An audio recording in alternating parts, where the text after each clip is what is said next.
हमारी उड़ान क्या है? हमारे माता पिता का सपना पूरा हो, हमारे गांव में पहला अधिकारी बने, हमारे मोहल्ले में पहली महिला डॉक्टर बने, भैया थोड़ा नीचे रखिए, हमारा बच्चा शिक्षित हो, हमारी लोग आगे बढ़े और शिक्षित होके अपने आने वाली पीढ़ी को शिक्षित करे।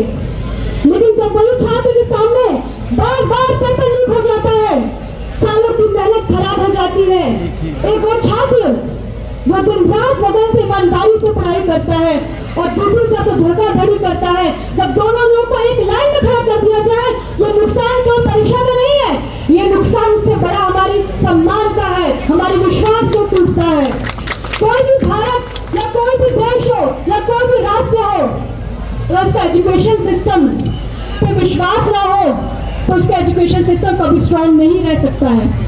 आज मैं यहाँ खड़ा होके उन छात्र की बात करूंगी जो सुबह उठ के 4 बजे पढ़ते हैं, जो दिन रात मेहनत करते हैं, जो बिना बिजली के पढ़ते हैं, जो पसीने में पढ़ते हैं, जो दोस्तों की शादी में नहीं जाते, जो त्योहार में नहीं जाते और अपनी माता पिता से क्या कहते हैं, माँ अगर इस बार एग्जाम होगा मैं वापस क्लियर करके आऊंगा।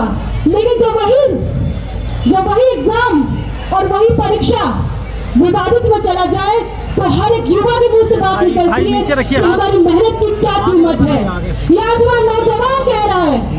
आज मैं केवल परीक्षा की बात नहीं कर रही हूँ, आज मैं उस विश्वास की बात कर रही हूँ जिस पे लाखों परिवार टिका है।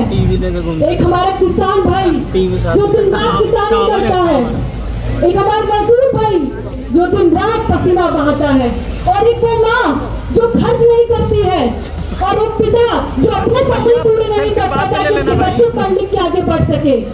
जब उसके बच्चों के सामने बार-बार पेपर रद्द हो जाता है, सोचिए उस घर का क्या माहौल होता होगा। वो परिवार टूट जाता है।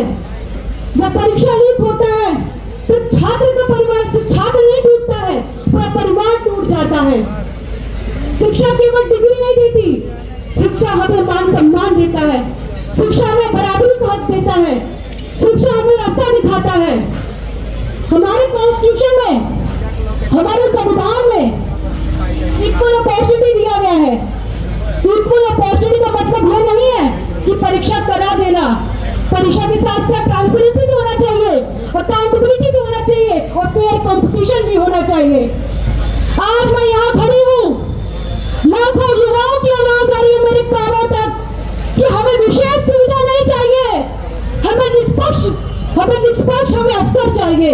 वो निष्पक्ष अवसर हमें नहीं मिल रहा है। सरकार आएगी, सरकार जाएगी, कुर्सी सरकार कभी एक व्यक्ति की नहीं हो सकती। अगर इस देश में कुछ परमानेंट है तो जनता और युवा है, और जो सरकार लगातार अपने सपनों को कुचलने का काम कर रही है, जनता हिसाब किताब लेगी इनका। मैं आपके बीच में खड़ी हूँ, मैं कहूंगी ताज और तख्त सदा किसी के नहीं रहते, वक्त फैसला करने जैसे नहीं होते। जनता उखाड़ फेरती है ऐसे लोगों को जो अपनी जुबान के पक्के नहीं होते। आज हम यहाँ पे निराशा नहीं आशा की बात करने आए हैं। आज हम हार नहीं हौसलों की बात करने आए हैं।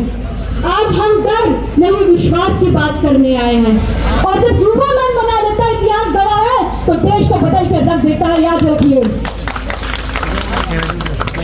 आज तो यहाँ खड़ा होके, चाहे उत्तर प्रदेश हो, चाहे बिहार हो, चाहे हरियाणा, चाहे मुंबई, चाहे चेन्नई, चाहे उड़ीसा हो, हर एक कोने में जो बच्चा छोटे छोटे कमरों में पढ़ाई कर रहा है ना, मैं ये कहूंगी जो छोटे छोटे कमरे में वो सपने बुन रहा है विश्वास के साथ, वो केवल छोटे कमरे नहीं है, वो छोटे कमरे तो है लेकिन वो सपने बहुत बड़े हैं, वो विश्वास बहुत बड़ा है। जो आज वो टूट रहा है, सवाल इस पे है कि विश्वास करे तो करे कहाँ? सरकार पे करे जो जवाब देने के लिए तैयार नहीं है, किस पे करे? कौन जवाब नहीं है?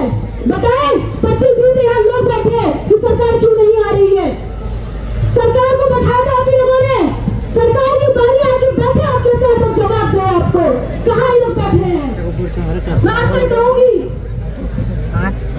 सोनम वांगचुक जी, मैं आपको प्रणाम करती हूँ, आपके पैर छूती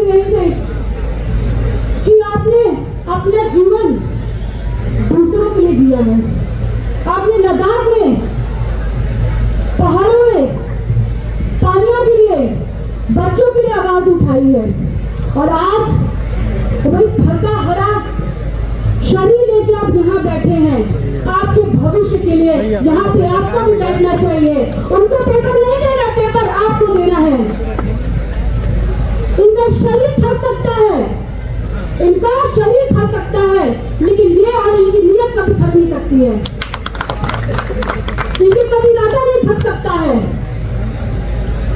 हम सबका कर्तव्य बनता है, जो लगातार ये बैठे हैं, जो उनका कंट्रीब्यूशन है, उसको केवल तालियों में बांध के मत रखिए, उसको संघर्ष बना लीजिए।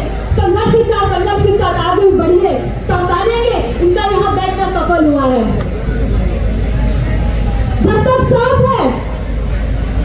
जब तक सांस है यहाँ पे, तब तक आस है। सोनम सर आप अकेले यहाँ पे नहीं, आपके साथ पूरी जनता है यहाँ पे। हर साल पेपर लीक हो जाता है, हर साल प्रश्न उठता है, हर सवाल नए वादे आते हैं, हर साल ये कुछ न कुछ बातें बोल के चले जाते हैं। गलती एक बार होती है तो उसे हादसा कहा जाता है, अगर गलती बार बार हो तो उसे नियत कहते हैं। आज वो नियत आप लोग पहचान गए हैं, आज वो नियत युवा में देख रही है और वो नियत जनता याद रखेगी। याद रखना, मैं कहूंगी आप अकेले नहीं है, आपके साथ पूरा युवा देश आपके साथ। अगर हर साल पेपर लीक होता है, भर्तियां रद्द होती है, अगर कोई कमी नहीं है तो कमी कैसे हो रही है? अगर कोई सिस्टम में खराबी तो पेपर लीक कैसे हो रहा है? और कोई जिम्मेदार नहीं है तो लाखों बच्चे परेशान क्यों हैं? और कोई जिम्मेदार नहीं है तो यहाँ लोग क्यों घूम रहे हैं? सवाल सरकार पे उठता है। ये कैसा अपराध है? ये कैसा अपराध है? जहाँ अपराध तो हो रहा है लेकिन कोई अपराधी नहीं है यहाँ पे। ये सवाल उठता है और कब तक सरकार सवाल देती रहेगी और कब तक जांच पे जांच होते रहेंगे? ये जांच कब तक होगी कि किसी और बच्चे का वेट करेंगे, कोई बच्चा अपना जिंदगी से हार मान ले? ये आज युवा जो लोग जितने यहाँ बैठे हैं, जांच के नेता होना चाहिए का नहीं। आज इसी भविष्य को ये लोग नकार रहे, जनता इनको भी नकार देगी, एक बार याद रखिएगा। मैं कॉकरोच शब्द कुछ कहना चाहूंगी।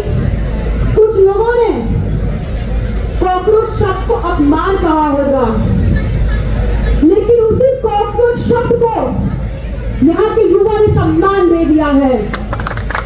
इतिहास गवाह है, जिस व्यक्ति को लोग कमजोर समझते हैं वही बदलाव की बड़ी ताकत बन जाता है।